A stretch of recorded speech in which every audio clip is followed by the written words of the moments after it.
స్వచ్ఛమైన నాణ్యమైన గౌదర్పార్ పూజా ఉత్పత్తులు www.gaudarpar.com ద్వారా ఆన్లైన్ లో ఆర్డర్ చేయండి. మీ ఇంటిని దేవాలయంగా మార్చుకోండి. నమస్తే రమ్మగారు. నమస్తే జయ. రమ్మగారు, మనం తెలుసో తెలియకో కొన్ని తప్పులు చేస్తుంటాం, కొన్ని మాటలు అనేస్తాం, తర్వాత బాధ అనిపిస్తుంది. ఒక్కొక్క సందర్భంలో బాధ అనిపిస్తుంది, ఒక్కొక్కసారి కరెక్టే అనిపిస్తుంది. కానీ ఇలా ఎదుటి వారిని బాధ పెట్టినా తెలియక చేసిన తప్పుల వల్ల కానీ మనకి ఎలాంటి ఇబ్బందులు కలగకుండా ఉండాలి అంటే దానికి ఏదైనా అంటే పశ్చాత్తాప పడతాం. ఉట్టి పడితే సరిపోదు కదా, దానికి ఏదైనా రెమెడీ ఉండాలి కదా రమ్మగారు. అంటే మనకు తెలియకుండానే మనం దైవాపరాధాలు చేస్తాం, మానవాపరాధాలు చేస్తాం, ప్రకృతి కూడా చాలా అపకారం చేస్తాం జయ. మనం కరెక్ట్ రమ్మగారు. మన పనులు 3 వ్యాలిడ్ పాయింట్స్. మన పనులన్నీ మనం ఏం చేయాలన్నా దంచాలి, దులపాలి, కడగాలి, ఊడ్చేసేయాలి. ఎన్ని పనులు ఉన్నాయి.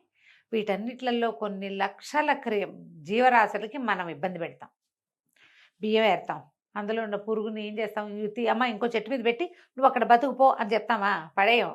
అలా చేయము. మనం నీళ్ళలో పడేసి దాన్ని డ్రైన్లోకి తోసేస్తాం. అవును, శాశ్వతంగా పంపించేస్తాం. అంతే. అట్లా ఎన్ని చేస్తాం? ఒక కాక్రోచ్ ఎదురుపడింది, చీచి అని దాన్ని తోలేము, తొక్కి దాన్ని ఆరదీస్తాం మనం. అంతే. బల్లుల్ని, కాక్రోచుల్ని కదా. ఒక్కోసారి ఏదో రోడ్డు మీద వెళ్తామా, మన హైవేస్ మీద కుక్కలు చచ్చిపోయి కనపడతాయి, ముఖా చెక్క అయిపోయి. కృష్ణ కృష్ణ కృష్ణ అనుకుంటాను నేను ఏదైనా చూడంగానే. ఎంతసేపటికి పోదది లోపల నుంచి. పాపం పిచ్చిమోహన్ అది ఏం చేసింది? ఎవరినైనా ఒకటి తొక్కడం కాదు, ఎంతమంది తొక్కుతారో దాని శరీరాన్ని.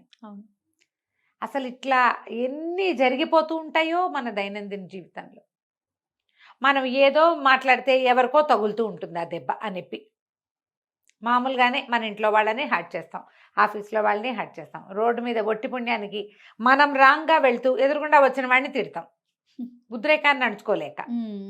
ఆఫీసులో తిట్లేని ఇంటికి వెళ్ళి పెళ్ళాన్ని చెంపకాయలు కొట్టేవాళ్ళు బోళ్ళంత మంది ఉంటారు, పిల్లల్ని కొట్టేస్తారు. తల్లులేమో ఎవరో తన్నేదో అంటే పిల్లల మీద చూపిస్తారు. అన్నీ పచ్చిపాపాలేనమ్మా ఇవి, అన్నీ పచ్చిపాపాలే. ఒక్కటి కూడా ఇందులో సరైంది జస్టిఫై చేయబడేది ఒకటి కూడా లేదు. ఇవన్నీ దైనందిన జీవితంలో జరిగేవే జయ.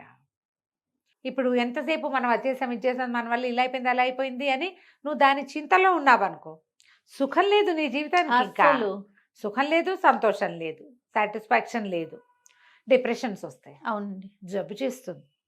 నీతో పాటు నీ ఇంట్లో ఉన్న వాళ్ళందరూ కుంగి కునారిల్లిపోతారు. ఇలా ఎవరైనా ఉండి మనేదగా ఉన్నారనుకో, పక్క వాళ్ళు కూడా వాళ్ళని కలుపుకోరు చేయ. యాక్టివ్గా లేకుండా అదో రకంగా ఆలోచిస్తూ నేను ఏమైనా బాధ పెట్టానా అని సారీలు చెప్తూ ఉండే వాళ్ళని చూస్తే పిచ్చివాళ్ళు అనుకుంటారు. అవును కదా. అవును. ర్యాండమ్గా ఏం చేయొచ్చు చూద్దాం. నీ వల్ల ఎవరైనా హర్ట్ అయ్యారు, నిర్ద్వంద్వంగా సారీ చెప్పేయి, తీరిపోయింది అంతే. వాళ్ళు క్షమించినా క్షమించపోయినా నీ తప్పలేదు, నువ్వు మాత్రం చేసి పశ్చాత్తాపడ్డాం. ఒకటి పశ్చాత్తాప, అయ్యో ఇంత పని చేశానే, నా వల్ల ఇలా అయిందే అనుకో, దేవుడికో దండం పెట్టుకో, నువ్వు ఏదైనా ప్రార్థన చేసుకుంటావు చేసుకో, ఓ ప్రభువా నన్ను క్షమించు అని చెప్పుకోవటమే. దేవుడి దగ్గర దండం పెట్టుకుని, స్వామి నా వల్ల ఈ అపరాధం జరిగింది, వాళ్ళు ఇంకోసారి నా వల్ల ఈ తప్పులు జరగకుండా చూడు, వాళ్ళకి నా వల్ల కలిగిన బాధ తీర్చు, నేను నా ఒక్కదాని మీదే కాదు నా వల్ల బాధపడిన వాళ్ళు కూడా వాళ్ళ సాంతన చెందాలి ఏదో రకంగా అని దండం పెట్టుకో. కుదిరింది, వాళ్ళు ఎదురుపడ్డారు, సారీ చెప్పి. ఇవి మానవాపరాధాలు వింతే. ఇందులో మనం కావాలని చేసేవి కొన్ని ఉంటాయి. మనమే అత్తగారిని తిట్టి, ఆడపడుచుని తిట్టి, వీళ్ళు చేశారేమోనని వాళ్ళని తిట్టి, ఏదైనా వస్తువు పోతే పని మనిషి తీసేసిందేమోనని దాన్ని తిట్టేసి, మన పిల్లలే తీసుంటారు అవి, మనం వాళ్ళని తిడతాం. ఇవన్నీ చేసేస్తామా? వీటిల్లో సారీలు ఎక్స్క్యూజ్లు ఉండవు. ఆహా, కనీసం కుటుంబాన్ని చెడగొట్టుకోకుండా ఉండండి. ఇంకా చేస్తాం, రోడ్డు మీద ఎవరినో కొట్టేసి కామ్గా వెళ్ళిపోతాం, అది కూడా చేస్తాం కదా. అవునండి, చాలా మంది చేస్తారు అట్లా. వీటికి సారీలు గీరీలు ఏముంటాయి జయ?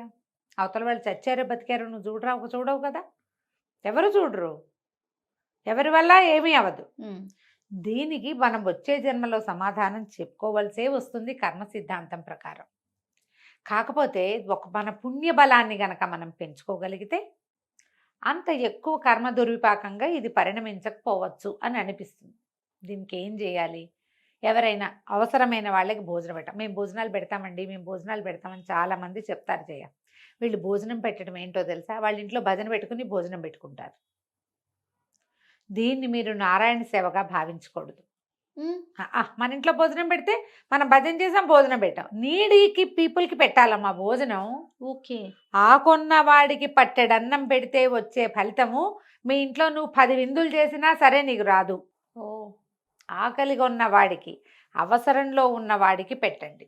ఓకే. మన ఇంట్లోనే వారం వారం భజన చేసి ప్రసాదం పెట్టడం, నెల నెల పూజ చేసుకుని ఏదో పెట్టడం, భోజనాలు పెట్టడం, ఇది మంచిదే, ఇది చెడంటల్లా నేను. కానీ ఆ పాపాన్ని ఇది పోగొడుతుందని భావించద్దు. మన వాళ్ళకే మనలాగా కడుపు నిండిన బేరానికి మళ్ళీ అన్నం కడుపు నింపుతాం మనం. నీడీ పీపుల్కి అన్నం పెట్టండి. ఓకే. మనకి దీని పేరేంటి, మన కార్తీక పురాణం, మాఘ పురాణం, వైశాఖ పురాణం వాట్లలో అట్లా చెప్తారు జయ. ఆకలిగా ఉన్నవాడికి, అతిథికి అభ్యాగతికి. ఎవరో మన ఇంటికి వచ్చారు, భోంచేసి వెళ్ళండి. పాకెట్లోకి ఎవరో వచ్చారు, ఓ గుప్పెడి బియ్యం పెట్టుకోవచ్చు, రూపాయి ఇవ్వు, ఓ బట్ట ఇవ్వు. చలికాలం దుప్పట్లు పంచిపెట్టండి. మీ ఇంట్లో ఉన్న పాతవైనా సరే, చిరుగు బయట పారేసేవి శల్యావస్థకు వచ్చినవి కాకుండా కొన్ని వస్తాయి కదా శిథిలావస్థకి, ముట్టుకుంటే చిరిపేలాగా, అలాంటివి ఇవ్వకండి, అది పాపం. శుభ్రమైంది వాడుకోగలిగిన దుప్పట్లు లాంటివి ఇవ్వటం. ఎండాకాలం ఎవరికైనా చెప్పులు కొనిపెట్టడం, ఓ గొడుగు కొనిపెట్టడం, స్వెట్టర్లు లాంటివి దానం చేయటం, చలికాలంలో వస్త్రదానం చేయటం. వానాకాలం ఎవరైనా వాకిట్లో, మన వాకిట్లో నుంచి చాలామంది ఏంటంటే ఇక్కడ నుంచి వెళ్ళండి పంపించేస్తారు, అలాంటివి చెయ్యొద్దు. దీంతో పాటు మొక్కలు పెట్టడం జయ. ఓకే. మొక్కలు పెట్టడము, చిన్నపిల్లలకి చదువులకి ఏదైనా అవకాశం ఉంటే, అవసరం ఉంటే వాళ్ళకి సహాయం చేయటం, అనాథ వివాహాలు చేయించటం. ఎవరో పేదవాళ్ళు లేదా వీళ్ళు అబండన్ కిడ్స్ ఉంటారు కదా, అనాశరణాలయాలు ఉంటాయి, పెళ్ళిళ్ళకి ఖర్చులకి డబ్బులు ఇవ్వటం, చదువుకి డబ్బు ఇవ్వటం. వీటి వల్ల మనం తెలియక చేసిన చాలా పాపాల నుంచి కర్మ కొంచెం తగ్గుతుంది, పోగొట్టుకోము మనం. ఓకే. డిఫరెన్స్ వస్తుంది. ఇవన్నీ మంచి పనులే చూడు. వీటి వల్ల ఏమవుతుంది, మీకు ఒక మనశ్శాంతి వస్తుంది, ఒక సొలేస్ ఎక్కడో చోట లభిస్తుంది. మనం వీళ్ళకి సాయం చేసాం, ఎవరితో పెళ్లి చేసాం, తర్వాత 10 ఏళ్ళకో 8 ఏళ్ళకో ఆ పిల్ల కనపడింది, పిల్ల పాపలతో కనపడితే ఎంత బాగుంటుంది మనసుకి. ఓ పిల్లని చదివించాం, అది రేపు ఏ ఇంజనీరింగో ఏ అమెరికావో వెళ్తుంది, ఎంత సంతోషంగా ఉంటుంది మనకి. వాళ్ళు మన పేరు చెప్పుకుంటారు, కొంతమంది మన పేరు కూడా చెప్పుకోరు, ఎవరో సహాయం చేశారంటే అని. అది మనమే అయితే మనకి మంచిది. అవన్నీ ప్లస్లు అవుతాయి, పాజిటివ్ ప్లస్లు. కరెక్ట్ అనిపించుకోండి. అలాంటివి చేయాలమ్మా. సాధ్యమైనంత ఇతరులతో పోరాడకుండా ఉండండి. మన కర్మానుభవం ఏమిటో మనం మోసుకుంటూ రావాల్సి వస్తుంది. ఏవో తగాదాలు వస్తాయి, తెగేదాకా లాగద్దు. ఫ్యామిలీస్లోనూ వస్తాయి. మనుషుల్ని మనతో ఉంచుకుంటేనే రేపు మనతో మనుషులు ఉంటారు. అసలు కలియుగంలో చెప్తారు జయ, మనం ఏదైనా ఒక వెధవ పని చేస్తే, ఒక పని మంచి కానీ చెడు కానీ, అవశ్యం అనుభోక్తవ్యం శుభాశుభ కర్మం, ఇలాంటి శ్లోకం ఒకటి ఉంది.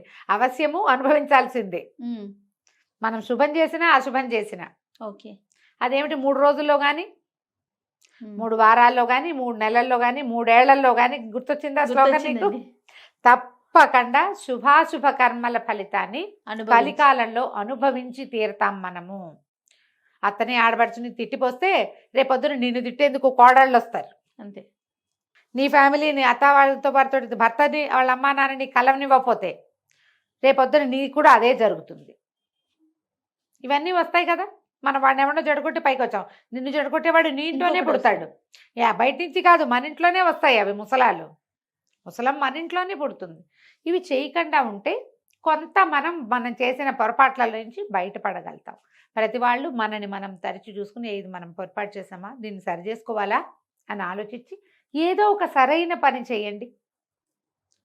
పైగా జయ, నేను ఒక మాట చెప్తాను ఇక్కడ, ఏదైనా సరే మనం చేసింది తప్పు అనేది ప్రతివాడికి లోపల తెలుస్తుంది జయ. అవును రమ్ గారు, ఇది కరెక్ట్ కాదని తెలుసు, కానీ ఉద్రేకాన్ని తట్టుకోలేక దాన్ని అణిచేస్తాం రమ్ గారు. ఇన్నర్ వాయిస్ అణిచేసి ఈ బయట ఉన్న వాటి గురించి ఆలోచిస్తాం. అవును, మీ ఇన్నర్ వాయిస్ని వినండి. అది మంచిదైతే సుమి, అదే కదా, మంచిదైతే దాన్ని వినండి, దాన్ని ఫాలో అవ్వండి. తప్పకుండా రమ్మ గారు, చాలా మంచి విషయం చెప్పారండి. నమస్తే. నమస్తే జయ.